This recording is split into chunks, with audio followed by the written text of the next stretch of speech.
Decades after his father disappeared, a man made a terrifying discovery in his basement.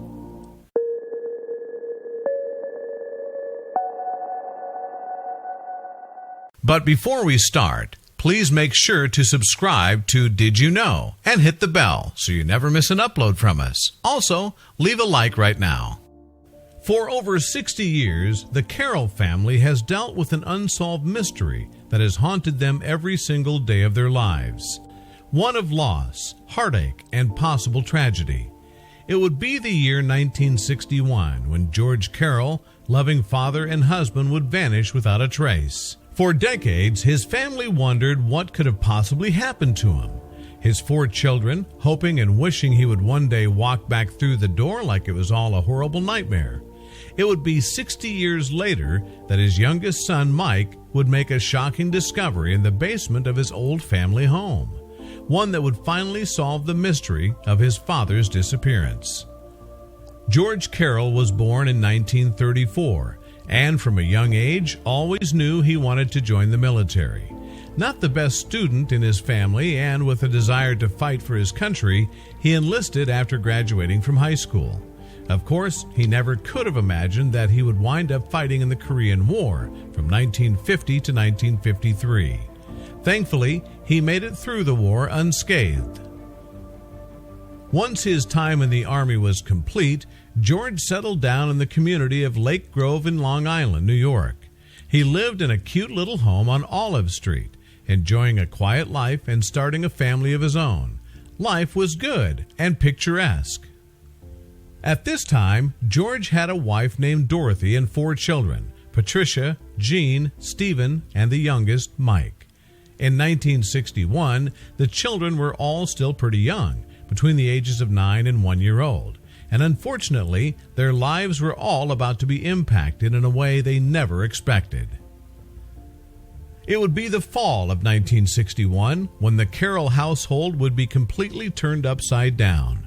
One day, George simply vanished from the family home and never returned. The children were devastated and left wondering why their father would have left them. George's disappearance rocked the close-knit family and the community. So many questions were left unanswered. Why would George abandon his family? No one reported any accidents in the area, and the hospitals didn't report any unidentified men being brought in. What truly happened to George? After the disappearance, the children remember their mother telling them that George had left the house to buy cigarettes and never came back. However, it seemed George had left his wallet in the house, which made the story suspect. Why would he go to buy cigarettes and leave his wallet?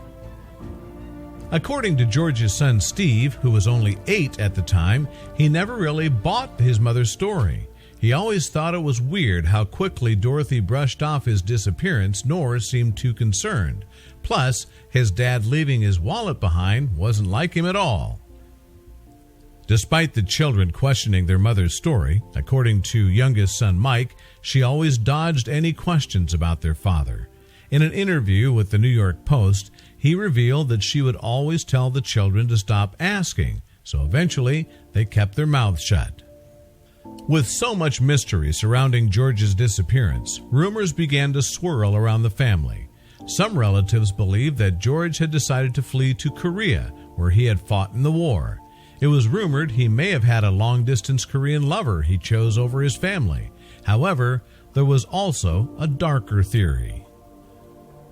Some people in hushed conversations discussed the possibility that George was dead and buried underneath the house. Around the time of his disappearance, the family was building a basement addition to the property, the perfect place to hide a body. Deepening the mystery of George's disappearance was the alleged information that Dorothy never filed a missing persons report. Therefore, the entire incident was swept under the rug and never hit the radar of local police. Why would his wife not report his disappearance? Could she have been involved in some way? Even though it was hard to do, the children tried to get on with their lives. However, their father's memory was like a dark shadow looming over every day. There were just too many unanswered questions to simply forget their father and move on. Shortly after George's disappearance, Dorothy moved a new man into the house named Richard Darris. The two had a whirlwind romance and married quickly, much to the shock of the children. However, the marriage was not a match made in heaven and would eventually fall completely apart. While the children were hoping to regain some stability in their lives, their mother's rocky marriage ensured that wouldn't happen. After 2 decades of fights and abuse, Dorothy divorced her second husband in 1983. According to Mike, his mother believed that Richard had been having an affair, which is why she kicked him out. After the divorce, Dorothy moved to New Mexico to start over. During this time, the children, now grown, went their separate ways as well. However, Richard would not let Dorothy get away so easily. In 2000, she was forced to take out a restraining order against him. It seemed Dorothy had no luck with men. As the Carroll children grew older, they began to question their mother's story. Although she swore that their father simply left for cigarettes and never returned, something never felt right about her explanation. And the fact she didn't want the children asking questions also seemed suspect. There really wasn't much to talk about, one of her sons told ABC, but we became curious as adults as to where he might be. After his mother's death in 1998, the youngest son Mike bought his family home on Olive Street. After living there for over 20 years, he began to wonder if the rumors were true. Could his father really be buried beneath the house? It was a chilling thought, to say the least. According to Mike, the rumors swirling around his father's disappearance had always been in the back of his mind. It didn't just come up overnight. It's something that had been talked about for years, he told the local media. This is something as we grew up, we heard multiple stories. Tired of wondering, Mike finally decided he would search for answers himself and began to excavate the basement. Unfortunately, he was forced to abandon the project because he realized he was digging in the wrong place. I got to the point where it became dangerous because I was afraid my house was going to cave in. So I stopped digging, Mike told News 12. Despite the setback, Mike had no plans to give up his quest for the truth. There was no way that he could continue on with his life without knowing what happened to his father. Somehow, he would get to the bottom of the situation. Mike and his family began to dig in other areas of the basement, working hard to remove the heavy layers of concrete. The family hired building contractors to ensure they were doing things safely as well. One expert that Mike hired knew how to work a radar that would penetrate the ground using electromagnetic radiation. This would create a scan of the subsurface structures. During this scan, the radar picked up a mysterious mass about 6 feet down. At the encouragement of his sisters, Mike turned to a psychic for answers. The family hoped they might get a sign from the supernatural that could confirm their father had been murdered or that his spirit was still lingering in the home.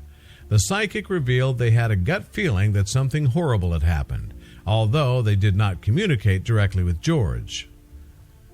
According to Mike, he had been seeing spirits in his childhood home from a very young age. Even his friend who had been visiting had an encounter with a spirit in the home. My friend came from Georgia, he said. Mike, I came out of your bathroom and I saw a guy standing there like, a shadow of a man, standing and walking down the stairs. Mike decided to continue to reach out to paranormal experts in an attempt to help locate his father's body. One psychic arrived at the basement and pointed to a spot in the floor, revealing they felt a significant swell of energy. Sadly, Mike suffered a stroke during this time, and his sons had to continue the investigation. I told my kids, guys, come on over here and help me out. You've been watching me do this. You get in there, Mike explained. I think they felt bad for me because they knew this was important to me. After months of searching and digging, Mike's 2 sons decided to excavate the area the psychic had pointed out. It was there they found what looked like human remains. Mike immediately notified the police, who arrived the next day to examine the bones. The remains would have to be sent out for DNA testing to confirm whether or not they belonged to George Carroll. Weeks later, the Suffolk County Police were able to confirm the skeleton did belong to George. The DNA was extremely well preserved within the skeletal remains, even after almost 60 years. Finally, after decades of uncertainty, the mystery had been solved. Despite having to tear up his basement, Mike is happy to finally know what happened to his father, even though the details surrounding his death are still shrouded in mystery. I took a chance. I could have done this whole thing and found nothing, and then I would have had a whole messed up basement. But I'm really glad we found what we found. It puts my family at ease. We hope Mike and his siblings can finally find some peace.